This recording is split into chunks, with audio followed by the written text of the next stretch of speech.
This is like pokeable material. You were like not in the camera for that one.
So, hi guys, my name is Lexi and this is Abby and we're from Freedom.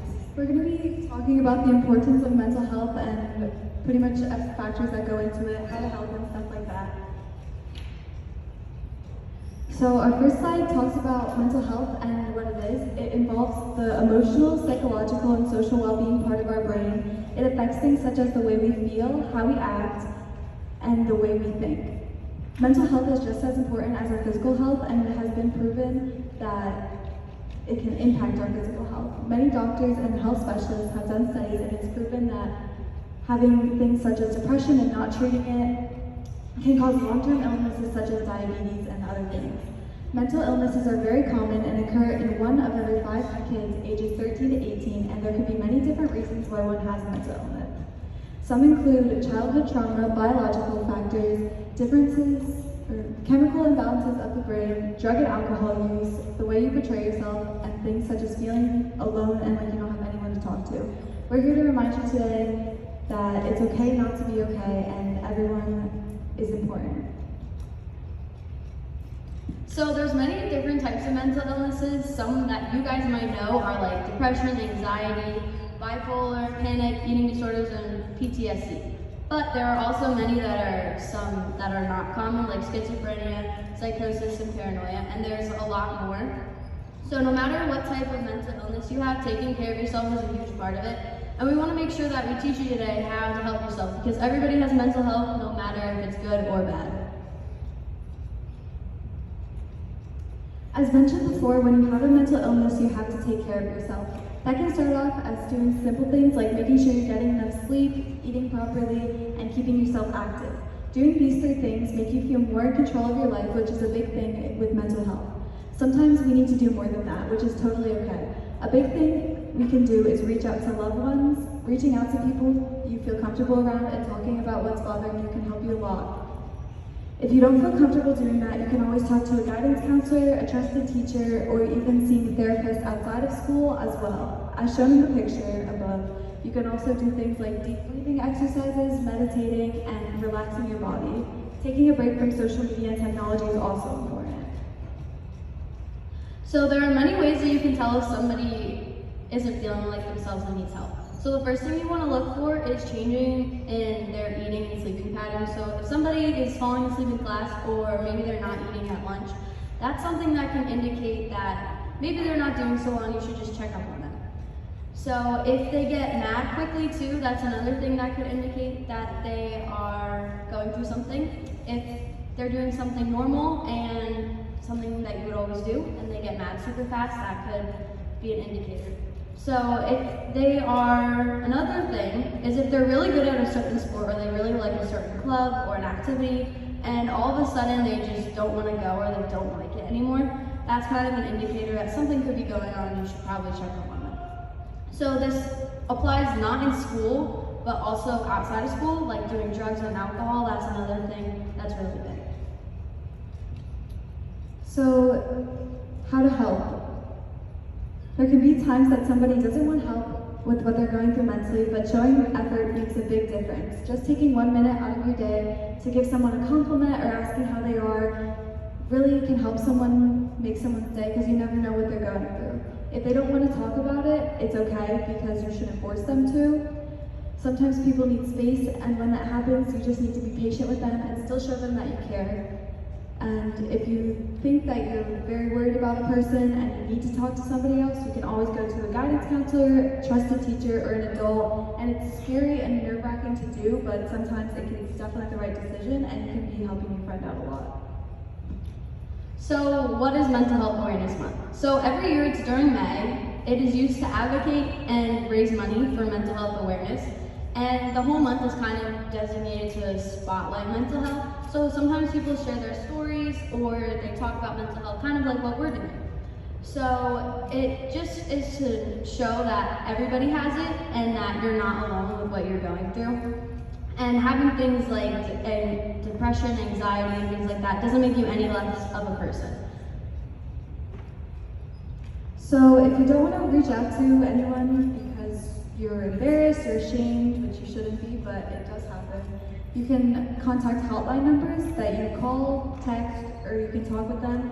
They're trained professionals that help you work with what you're going through, and 90% of the time, no police or ambulances are called. It's confidential and keeps you safe. It's a way to get an unbiased opinion about a situation that is going on that may be causing you a lot of stress. All these hotlines are made to support you and help you through whatever you're going through.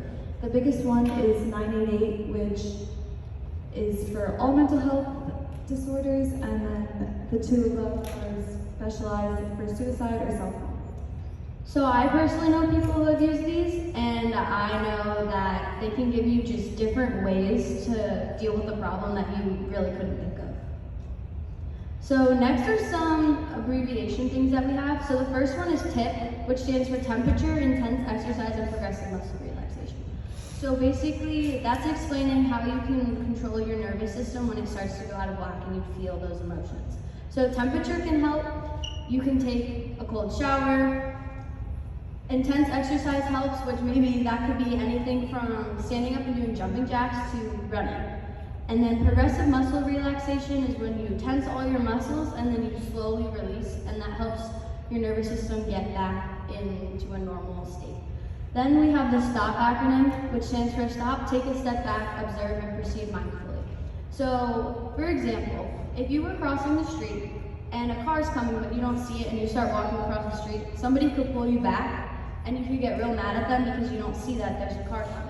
But if you take a second to just stop and look around and observe, you will see that they were trying to save you so that you didn't get hurt. So then you could change your mindset and do that differently. And then our last one we have is PLEASE, which stands for treat physical illnesses, balance eating, avoid mood-altering drugs, balance sleep, and get exercise.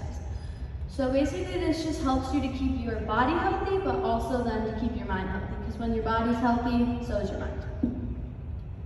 Okay, so to send home with you guys, we have a little goodie bag. It has a green ribbon pin type of thing. It can go on your backpack, on your shirt. You can just take it home and put it anywhere you want. Green is the color of mental health, so it's pretty much to raise awareness. And then, like she was talking about before, we have the Sour Patch in the bag, Sour Patch Kid in the bag, and then there's a sticker that somewhat relates to mental health. So then there's going to be a note card in the back. And with that note card, you want to make something that's called a self-help card, which I know a lot of people that have one. So basically you do this so that if you're ever in a situation that you can't remember really what to do because you're so stressed out, that you can just look at this and everything you need is right there. So the first thing you put on it is something that you can do yourself to calm you down. So that could be go walk around, go do jumping jacks, something like that. Then it's one item. So something that you can quickly grab, like a Sour Patch Kid, that will just like kind of shock your nervous system and you won't worry about it anymore. Then it's one helpful support that you have, so you write their phone number, their email, whatever you need to be able to contact them. And then whatever hotline, you can write that on there. And then the last thing, if it gets to that point, is go to the emergency room so that a more professional can help you. And the other piece of paper that we have is a hotline number with a bunch of numbers that you might need, or somebody you know might need. Okay, does anybody have any questions?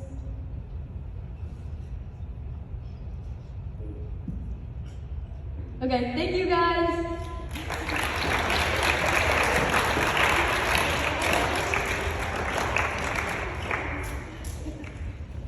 Thank you so much. That was excellent. You spoke so beautifully. As an ELA teacher, I can tell you I've been working on projection of the voice with my kids and prediction, which you ladies had in space. It was just beautiful. Thank you so much. Thank you.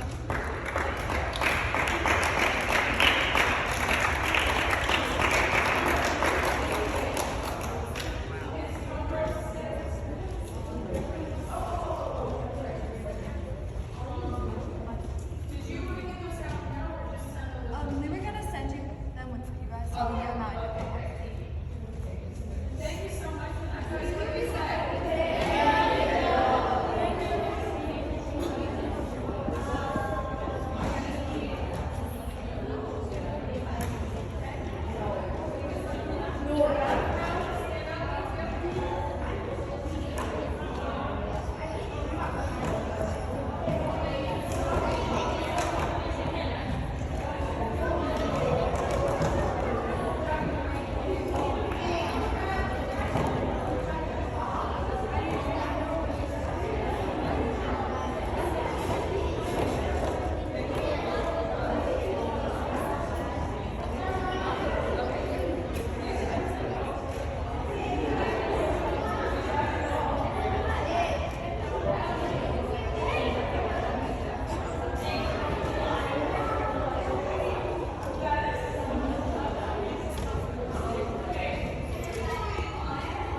Oh wait.